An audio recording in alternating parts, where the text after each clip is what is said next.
ቅዱስ ገብርኤል ሰው እርዳ ሲሉት ደስ ይለዋል። ደስ እያለው ነው የሚመጣ። እውነቴን ነው የምነግራችሁ። ደስ እያለው ይቀርብ። ደግሞ ደስታ ታድሎታል። ቅዱስ ገብርኤል ትልቅ ደስታ ተሸክሞ ይመጣል። ያ ትልቅ ደስታ አማኑኤል ይባላል። እነሆ ትወልጃለሽ፣ ስሙን አማኑኤል ትይዋለሽ። አማኑኤል የሚለውን ስም ተሸክሞት የመጣ ቅዱስ ገብርኤል ነው።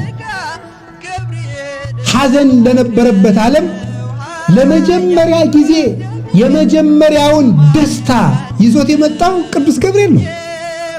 ለምኑትም አምላክን ደስታ ያሰማቸዋል። ከልቤ ነው እማምላክን እማምነውን የምናገር። ቅዱስ ገብርኤል የደስታ መልአክ ነው። መልአከ ሰላም ነው ቅዱስ ገብርኤል። አትፍሩ የሚል ፍርሃት የሚያርቅ መልአክ ነው። ዘካርያስ አትፍራ አለው። ፍርሃት ያርቃል፣ የተቋጠረ ይፈታል።